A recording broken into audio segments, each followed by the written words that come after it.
दोस्तों, अगर आपने अभी तक मेरे चैनल को सब्सक्राइब नहीं किया है तो चैनल को अभी सब्सक्राइब करें और बेल आइकन को जरूर दबाएं ताकि आपको मेरी आने वाली सारी वीडियो पहले मिल जाए। दोस्तों, ये कहानी है रोहित और उसकी भाभी की। इस कहानी में मैं आपको मेरी जुबानी बताऊंगी कि रोहित की भाभी को रोहित से बेशुमार प्यार कैसे हुआ। और हाँ, कहानी बहुत ही मजेदार है। अगर कहानी का सच में मजा लेना चाहते हो तो कहानी को बिना काटे पूरा सुनिएगा। तो चलिए कहानी को शुरू करते हैं। रोहित कहता है, मैं 26 साल का हूँ, मैं आगरा का रहने वाला हूँ। कुछ समय पहले मैं पार्लर में काम करता था, लेकिन मैंने अब वह काम छोड़ दिया। अगर मैं और अपने बारे में बताऊं तो मैं थोड़े गठीले शरीर का हूँ और 6 फीट के करीबन मेरी हाइट है। और मेरे पड़ोस में बहुत ही अच्छा परिवार रहता है। मैं उनके बारे में आपको अच्छे से बताता हूँ। उनके परिवार में मेरे अंकल जो 56 साल के हैं और आंटी जी 52 साल की है, भैया जो 38 साल के और भाभी जो 35 साल की है, और दीदी है जो 28 साल की है। और दीदी की शादी 19 अप्रैल 2021 को थी। और अंकल आंटी ने मुझे शादी से 20 दिन पहले ही बोल दिया था कि रोहित, तू अपने ऑफिस से 1 तारीख से छुट्टी ले लेना, क्योंकि तेरी दीदी की शादी 19 अप्रैल को है। दीदी मुझसे 2 साल बड़ी थी, तो मैं उसे बड़ी दीदी ही बुलाता था। पूरे परिवार के लोग मुझे अपने बेटे जैसा मानते थे। और जैसे कि अंकल आंटी ने बोला था 1 तारीख से छुट्टी ले लेना, तो मैंने वैसे ही 1 तारीख से छुट्टी ले ली और शादी के कामों में हाथ बटाने लगा। जैसे जैसे शादी के दिन करीब आ रहे थे, वैसे वैसे रिश्तेदारों का आना शुरू हो गया था। उन्हीं रिश्तेदारों में भाभी की एक बड़ी बहन थी। उसका नाम प्रीति था। मैं उनके बारे में आपको थोड़ी सी जानकारी दे देता हूँ। प्रीति की लंबाई करीब 5 फीट 4 इंच थी और उसका रंग दूध की तरह सफेद था। उनकी आंखें बड़ी बड़ी थी और गर्दन लंबी थी। यूं कहें तो देखने में काफी खूबसूरत थी और उनकी उम्र से वह बहुत ही छोटी दिखती थी। उनका अभी तक कोई बच्चा भी नहीं है। पहले मुझे पता नहीं था कि वह भाभी की छोटी बहन है, तो मैंने भाभी से ही पूछा था, भाभी ये लेडीज कौन है? तो भाभी ने बताया था कि यह मेरी बहन है। और जब मुझे पता चला यह भाभी की बहन है, तो मैं आते जाते उनसे मजाक कर लिया करता था। एक दिन आंटी ने मुझे बुलाया और बोली, हम भात नोतने जा रहे हैं, तुम अपनी दीदी का ख्याल रखना। तो मैंने कहा, ओके आंटी जी, आप चिंता ना करें, मैं दीदी का अच्छे से ख्याल रखूंगा। कुछ देर बाद सभी चले गए। मैं और दीदी शतरंज खेलने लगे। लेकिन थोड़ी देर बाद बड़े भैया भाभी की बहन प्रीति को वापस घर छोड़ने आए। दीदी ने भैया से पूछा कि क्या हुआ, तो भैया ने बताया इनकी तबीयत अचानक से खराब हो गई, इसलिए मुझे इसे घर वापस छोड़ने आना पड़ा। फिर भैया मुझसे बोले, रोहित जल्दी से जा और डॉक्टर अंकल को ले आ। उनके कहने पर मैं भी तुरंत बाइक लेकर डॉक्टर अंकल को बिठा लाया। फिर डॉक्टर अंकल ने प्रीति भाभी का चेकअप करने के बाद कहा, मुझे लगता है इनकी आंतों में थोड़ा सा अल्सर है, इन्हें मेरे क्लिनिक पर लाना पड़ेगा। लेकिन भैया को अंकल आंटी के पास वापस जाना था, इसलिए वह थोड़ा चिंतित हो गए। फिर मैंने भैया से कहा, आप जाओ, मैं इन्हें अपनी कार में दिखा लाऊंगा। भैया को थोड़ी सी तसल्ली हुई और वापस चले गए। फिर मैं अपनी कार में प्रीति भाभी को डॉक्टर के पास ले गया और दीदी को बोल दिया था कि वह अंदर से दरवाजा बंद कर ले।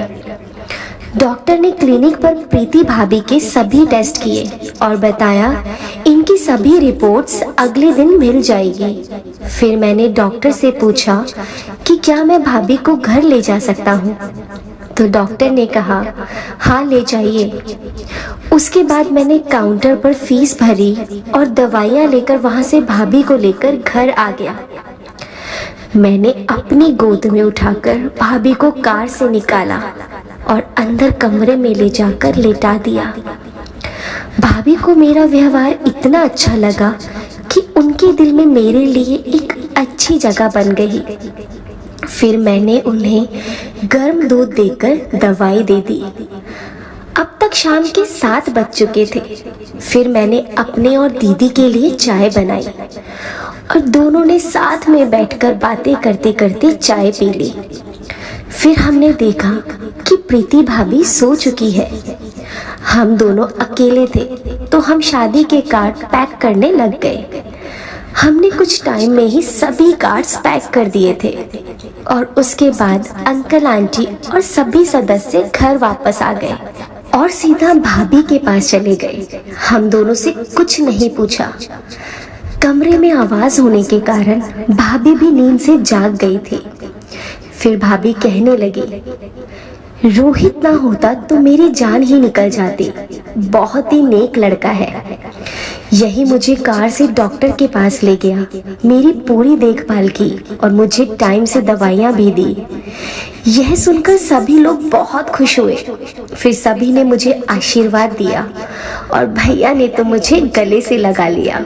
सबके साथ हंसते बोलते मैं वहीं सो गया। सुबह मैं जब उठा तो देखा सुबह के 4 बज गए थे।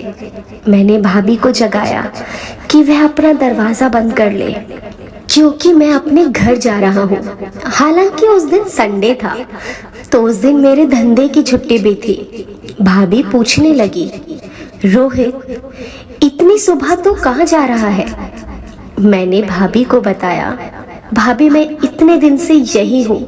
मेरे घर पर धूल मिट्टी हो गई होगी, मुझे घर की सफाई करनी पड़ेगी। वैसे भी मैं कई दिनों से अपने धंधे पर नहीं गया हूँ। आपको तो पता ही है मेरा धंधा क्या है। अगर काम नहीं करूँगा तो कैसे चलेगा? फिर भाभी ने पूछा, तुम कितने बजे फ्री होगा? मैंने कहा 11 बजे फ्री हो जाऊंगा। अगर आपको कोई काम हो तो आप बता दीजिएगा। भाभी बोली, तू पहले फ्री होकर आ, फिर बताऊंगी। मैं ओके बोलकर अपने घर आ गया। सबसे पहले मैंने अपने क्लाइंट को यह बताने के लिए फोन किया कि मैं 19 अप्रैल तक किसी को भी सर्विस नहीं दे पाऊंगा। वो बोलने लगी कि क्या रोहित, हम पर इतना जुल्म क्यों कर रहे हो? यहाँ मैं बहुत बोर फील कर रही हूँ और ऊपर से तुम कह रहे हो 19 अप्रैल तक काम नहीं करोगे। फिर बोली, तुम एक काम करो, तुम आज मेरे घर आ जाओ। आज मैं घर पर अकेली हूँ। तुम जितने पैसे मांगोगे मैं उतने पैसे दूंगी। तो मैंने कहा, चलो ठीक है, तुम इतना बोल रही हो तो मैं आ जाता हूँ। मैंने कपड़े बदलकर बाइक उठाई और उनके घर चला गया। वो मेरा अपनी एक सहेली के साथ बड़ी ही बेसब्री से इंतजार कर रही थी। उसकी सहेली मुझे कुछ ज्यादा ही छोटी लग रही थी। मैंने पूछ ही लिया, ये कौन है? उसने बताया, ये लड़की मेरी एक तरह से सहेली ही है। बेशक इसकी उम्र कम है, लेकिन मेरी और इसकी बातें बहुत ज्यादा मिलती है, इसलिए तुम भी इसे सहेली ही मानो। इसने आज तक कभी भी ऐसा कुछ नहीं किया है। मैंने कहा, बस बस मैं समझ गया।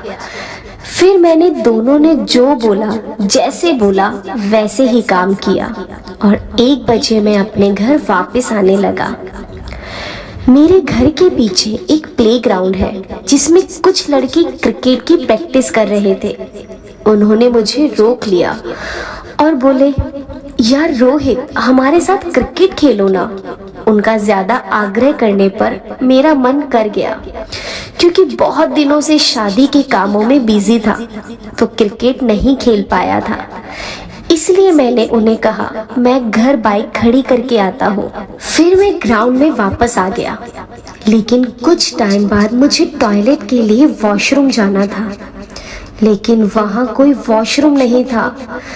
तो मैं एक साइड कोने में वॉशरूम करने चला गया, लेकिन मैंने देखा कि प्रीति भाभी ने मुझे छत से वॉशरूम करते देख लिया है और भाभी मुझे देखकर मुस्कुराने लगी। फिर मैंने सोचा ये तो प्रीति भाभी है, कोई और लेडी नहीं है, इसलिए मुझे डरने की कोई जरूरत नहीं। फिर मैं वापस ग्राउंड के अंदर चला गया। फिर मैंने खूब मजे से क्रिकेट खेला और मैच भी जीता। फिर मैं शाम के 4 बजे तक घर आया और मेरे घर एक बच्चा आया और बोला, अंकल आपको जिन दीदी की शादी है उनके पापा ने बुलाया है। मैं समझ गया अंकल को कुछ काम होगा, इसलिए फिर मैं कपड़े बदलकर दीदी के घर चला गया और मैंने अंकल आंटी के पैर छूकर उनसे आशीर्वाद लिया और प्रीति भाभी से उनकी तबीयत के बारे में पूछा तो उन्होंने बताया अब मैं ठीक हूँ। फिर मुझे अंकल ने अंदर कमरे में आने को बोला और बोला, बेटा ये कुछ कार्ड्स बांटने हैं, तो तुम कल सुबह अपने भैया के साथ जाकर ये कार्ड्स बांट देना। मैंने कहा, जी अंकल आप चिंता ना करें, मैं सभी कार्ड्स बांट दूंगा। तभी प्रीति भाभी चाय बनाकर ले आई और वापस किचन में चली गई।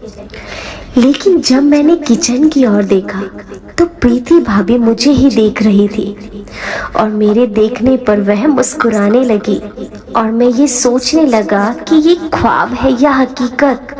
प्रीति भाभी मुझे दिन में ही लाइन दे रही थी।